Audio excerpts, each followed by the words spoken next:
and feeds the biggest swampland in the country, the Cagayan Valley, that goes all the way up to Gigarao and out into the Batanes area. We also have available logistics, but these logistics are not enough and therefore are affecting or will affect your supply chain business in the future, immediate and long term. The access to capital funds and the qualified labor as human capital in the Philippines is not that expanded or readily available. When we compare it to Malaysia, when we compare it now to Indonesia. When I first went to those two countries in 1963, mind you, they were 25 years behind us. Now they are 20 years in front of us. Then we have technological advances. While the technological advances give us the positive side of progress, it also gives us the negative side. Don't forget that the coin has two sides and they don't see each other. The positive and the negative. If a person, even your wife or your husband or your sweetheart or your friend is a good one, he must have some weakness or bad side too. Don't forget that. Although the general economic fundamentals are strong, there are also some factors that will negatively affect that, affecting your supply chain industry, both negative and positive. Why?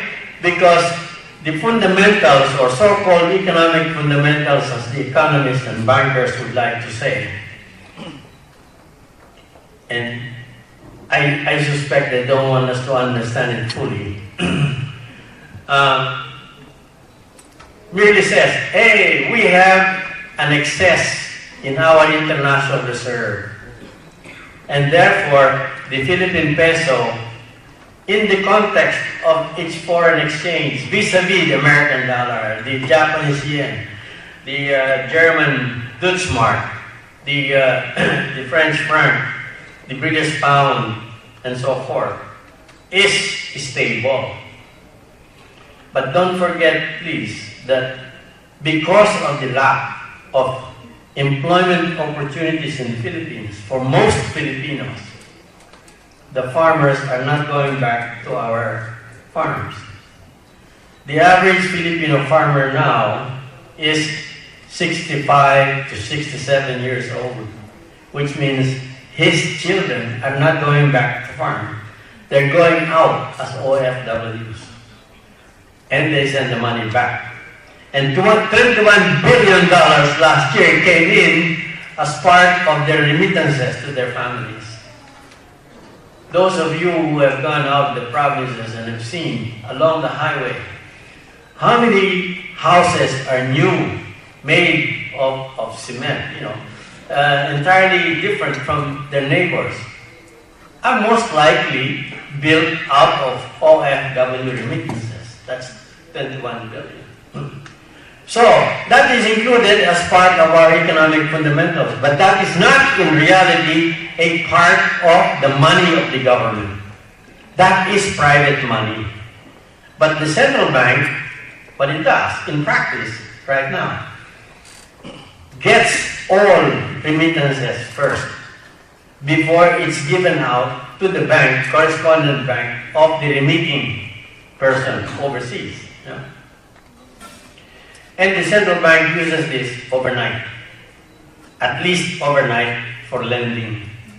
Simply because in our practice, in our banking practices, and they're wired to the central bank must know at the end of the day how much was the cash flow in and out, so that they would know whether the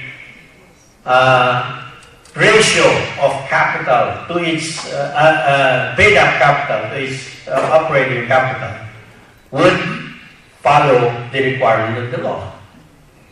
That's how they do it. And because they're being used at least 4 days before they are remitted to the recipients here, or the families of the OFWs. That is part of what they call strong government business fundamentals. I'm a firm disbeliever of it. That's why I'm telling you now. Then you cannot also separate the government regulatory, legislative, and judicial functions from your business, from your supply chain business. They do affect that. Why? Because the government has the regulatory or the power to pass laws and regulations that must be followed. Standards that must be followed. Remember?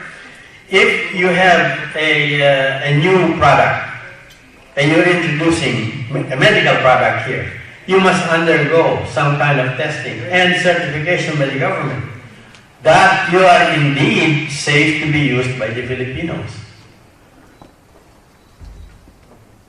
Take one product which was, I think it was Pfizer that produced it. It was the neem insecticide, originally started from India using the neem tree fruits, the oil from the neem tree, NEEM. By the way, Pfizer lost $5 billion in a suit in New York for that. Huh? And it is something that the government had to pass a test on to be able to certify that indeed it was something good for the Filipino market. That's why you cannot separate the government from that, from the business. Then, of course, you have the physical, natural environment or Mother Nature. We have only one planet, that's why. We have only one source of water, that's why. There's only one natural process of distillation and conversion of steam into water back to earth and caught by the trees. In the tropics, by the way, you would notice that the trees have widespread branches as opposed to the temperate countries' cone-like pines. Simply because in the tropics, when you have, are there scientists here? I think they know. I don't have to explain this any further. But in the tropics, when the rain hits the ground, it has 10 times more force than what you have in the temperate countries. The temperate countries, especially those where you have snow, the snowflakes float around. They don't drop directly. And therefore, they don't harm the trees. They don't harm the ground.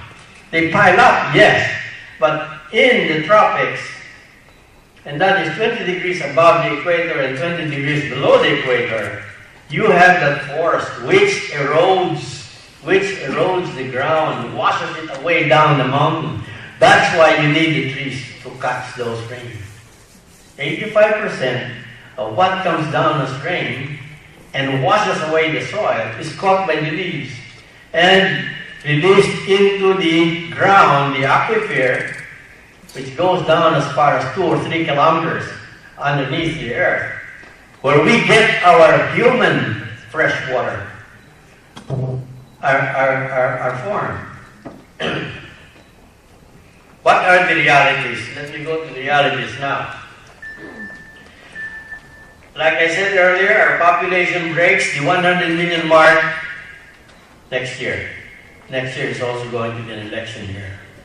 So expect a little bit more expenses for the election campaign. But that's highly temporary.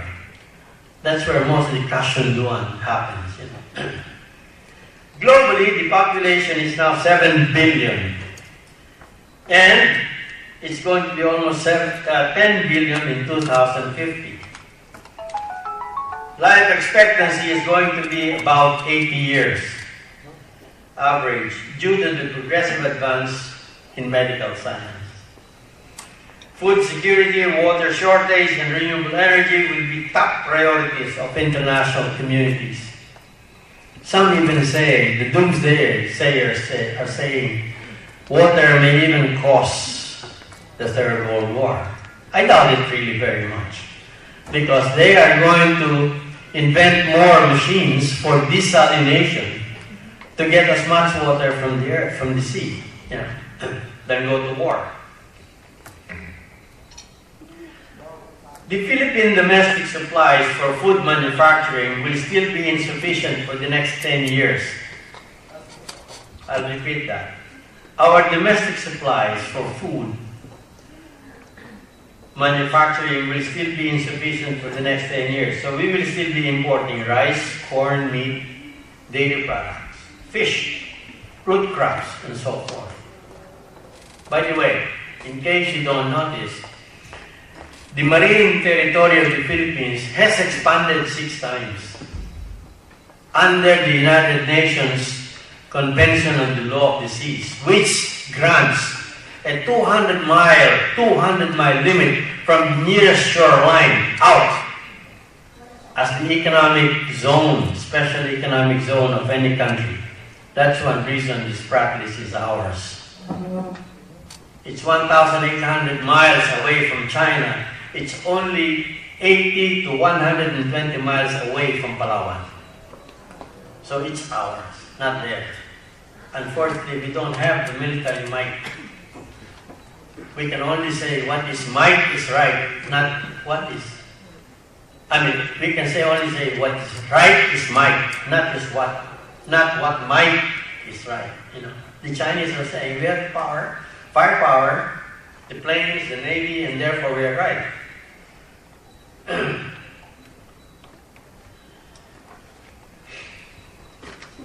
Agriculture will still suffer as much as a 40% decline in production because of the impending, I'm talking of the Philippine case, of the impending water shortage due to massive deforestation and only 25% efficiency of our irrigation for less than 3 million hectares of rice land. I'll repeat that. Agriculture will still suffer as much as 40% decline in production because of the impending water shortage due to massive deforestation and only 25% efficiency of irrigation for less than 3 million hectares of rice land. Mind you, we have 3 million hectares for rice, 3 million hectares for corn, 3 million hectares for coconuts. These are the 3 primary products, agricultural products we have, that give us, that we produce within 9 million hectares. We have a total of 10 million arable land, hectares of arable land. The 1 million left is for orchards, vegetables, and others, dairy farming. By the way, if you notice, there was a newspaper account, and we double-checked the other day. The Department of Agriculture asked for a $71.5 billion 2013 allocation. The Congressional Appropriations Committee, very powerful because they hold the purse strings, gave them only 35 million. That's less than 1/2. And only 16% of that is for support services. Support services means it includes the irrigation system. That is why we do believe in our futuristic center that the 25% efficiency of our irrigation system is going to be much less. Probably 24.8, 24.7% only. And we will still be importing next year, they already announced it, NFA, we will be importing